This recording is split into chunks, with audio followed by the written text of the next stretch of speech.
It's one of my favorite questions of the university students. Just think, kids, as I'm looking up at them, if you weren't afraid of anything. Nothing. Getting a bad grade, your parents not liking who you go out with, you want to drop out of school but you're afraid to because your dad will beat you. Just think if you weren't afraid of anything on the planet. Nothing.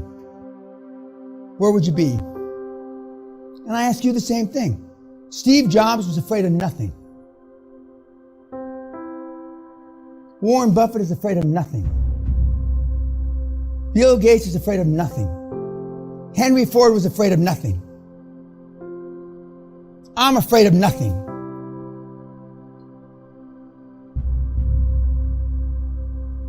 And yet those names, and I could name thousands of them like them, continue to succeed, continue to change the world. And the rest of the world, the 99.9% of the world, is afraid to take a... Most people never pick up the phone and call. Most people never ask. And that's what separates sometimes the people that do things from the people that just dream about them. You gotta act. And you've got to be willing to fail. You've got to be willing to crash and burn. You know, with people on the phone, with starting a company, with whatever. If you're afraid of failing, you won't get very far. And the guys and the few gals, and they're high-performance gals too, they're not as well known as the guys, and there's not anywhere near as many of them. But Steve was an iconic guy, and he did change the world. Absolutely, he did change the world. And the current CEO, which we'll talk about in a couple of days, he calls people at 4:30 in the morning. That's when he starts Sunday morning, or actually Monday morning, Sunday night.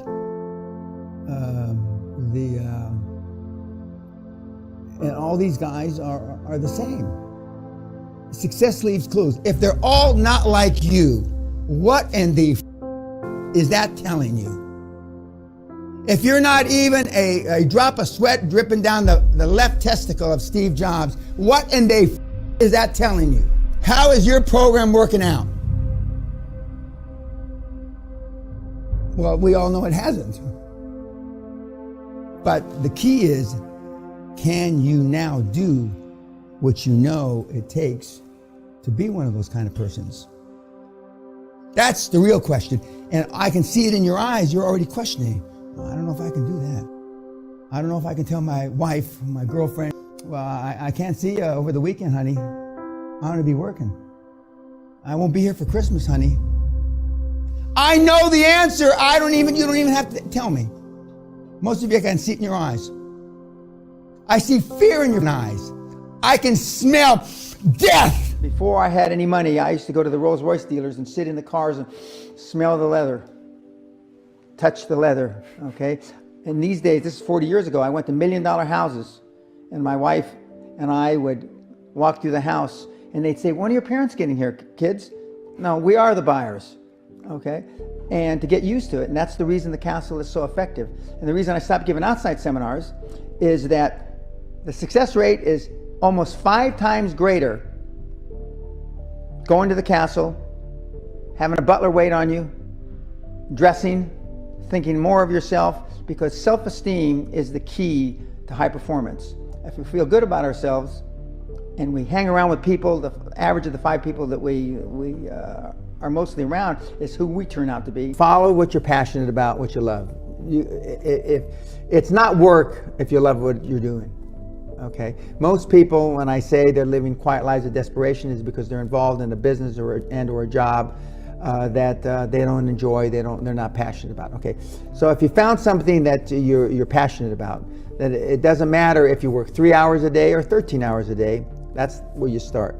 And most people aren't there. Most people have to find that. The internet kids want to test and test and test, and they want the landing page to be this. And roll it out. The great thing about the internet is your results are instantaneous.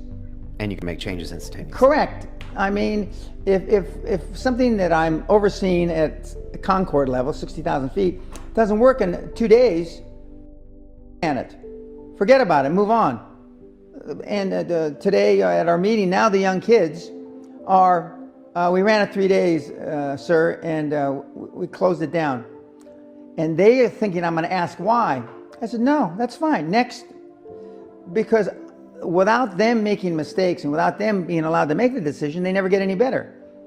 And 95% of the time, I know probably better than they do, but we're never going to be able to know everything or have them know everything unless, and they will never know everything, but unless they make mistakes and get comfortable with making mistakes. But I'm high on life. I always have been high on life.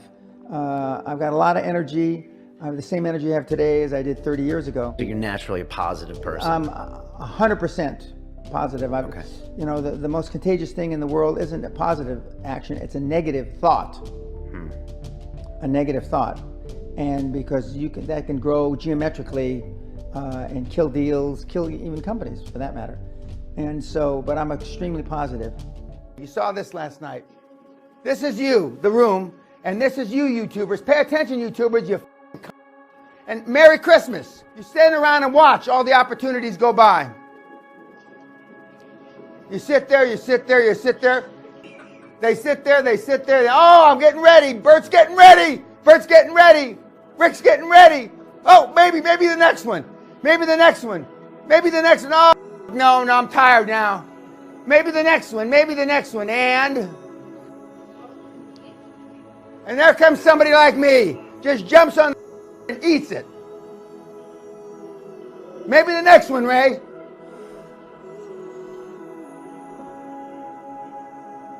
Who in this room is that male lion? Once you become fearless, life becomes limitless. And the best advice I've ever given anybody is just do it. We take too much time procrastinating. And because we're afraid of failure, and fear is false expectations appearing real. We're worried about what other people think. We're trying to fit in. And I can go through a whole litany of, it's not because it's not true, litany of stuff why you are where you are because you just didn't do it. You didn't want to make a mistake. You got a mortgage. You got two ex-wives. You got a 15-year-old daughter who's pregnant. Your dad's got Alzheimer's. Your mother's got emphysema, spitting up blood. I can go on and on and on and on. But the bottom line is, if you had 15 years ago you had just done it, 10 years ago you had just done it, 5 years ago if you had just done it, 6 months ago if you just done it, you probably wouldn't be in the position you're in now. So I'm saying no matter what your age is, it's still time to just go out and do it. Just go out and do it. My father said, if you've got something in your mind, it should come out of your lips. If you've got something in your mind, it should come out your mouth, Dan.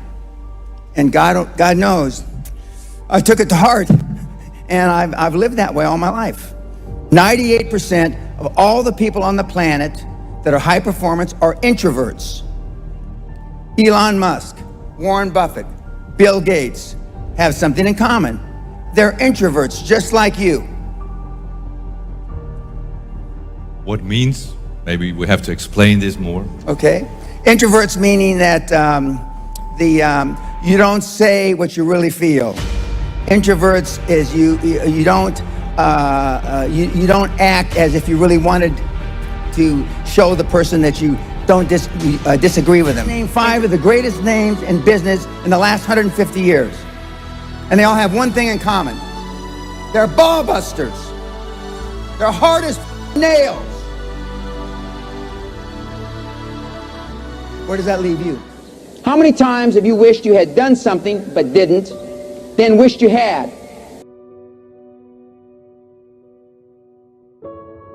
All of you will not achieve everything you set out to accomplish. But I can guarantee you, if you don't set goals and standards for yourself early on, you will have little chance to achieve even the most rudimentary status in life. For those of you that have very definitive aspirations, such as VP of Marketing, CFO, VP of Personnel, or CEO, practice within when you're without. This means simulate the position you aspire to fill in various situations. I'm not suggesting you reinvent the wheel.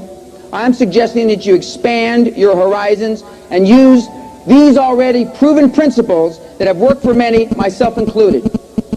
Of these principles, two of the most difficult yet extremely effective to grasp are act as if you had no limits to your abilities, and perhaps the most notable thing I'll say today, you must act with great enthusiasm in everything you do.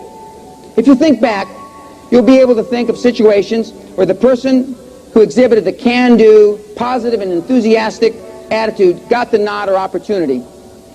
And fellow graduates, what you will come to realize early on in your career is all you need or want is the opportunity to excel. Just the opportunity, and the rest will take its natural course. How many times have you wished you had done something but didn't, then wished you had? Virtually all of us have experienced this.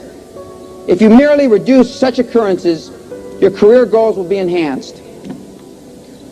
Now I will relate an example that exhibits these concepts, an example that is real and understandable about myself and the natural resources company I co-founded 9 years ago, of which I am still chairman and CEO. The other two co-founders who were part of my dream team, and how we reacted in our first 5 years of existence, which happened to be the most devastating period for energy companies in 50 years. Let me put the situation in perspective. After the second oil embargo in 1979, oil prices rose to $40 a barrel. In the early 80s, then plummeted to $8 a barrel by mid-1986. Our company was founded on Friday, July 13th, 1982, with $820, a phone, and a leased fax machine. None of us had any real oil or energy experience to speak of, least of all me. Now it's 1987, and I am being interviewed by a London-based newspaper, and I was asked how in the most trying period the energy business has ever known, 1982 to 1987, called by some a 5-year depression, that Great Western Resources Incorporated become the fastest growing natural resource company in the United States with assets of near $300 million. I thought for a microsecond and fired back with as much enthusiasm as I could. We always act as if we had no limits to our abilities, and we decided not to participate in the energy depression. I told him it didn't hurt us not knowing it was the worst of times, because we had no experience, bad or good. But more importantly, we always simulated positive occurrences. We would have been surprised if we hadn't succeeded. The reporter looked stunned and went on to the next question. I tell you this story not to make light of all the tremendous hard work that it takes to become successful and fulfilled. It is not easy, but it is attainable if you have the real desire to get down and roll up your sleeves.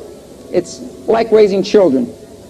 If you have the true grit to stick with it, especially during adversity, and are willing to go the extra mile in a positive and enthusiastic manner, you'll make it. I guarantee it. Another example of what I've illustrated this morning was to have a dream. I have dreamed many times of being here today, of giving this commencement speech. I believe it's because I had something that needed to be shared with you. It's my way of saying thank you, son, for all that you've done. And also I hope someday I would have an opportunity to help lay out a framework for the future for graduating students. Everything I've discussed today really works. It's not theory or rhetoric. Notwithstanding I've told you to have faith in some instances, it is not faith you will be rewarded in the afterlife. It is faith that will be rewarded in this life, and that's why you went to college in the first place. There is no doubt in my mind, and there should be none in yours. We have shared experiences others cannot duplicate. Remember, we are one, we are the same. We are CSUN graduates of the School of Business Administration and Economics. It is a basis for which you can build your own recipe for success. It has given me great pride and satisfaction to be with you this morning, to be here this morning, as your first commencement speaker for the School of Business Administration and Economics. In closing, I'd like to read something that was written to me by my father long before I attended CSUN. The future is yours. Approach it with honesty and ambition, with a will to fight for the rights of mankind. Always balance the rights of mankind with the rights of society. Have faith in yourself and faith in people. For if you trust no one, you cannot trust yourself.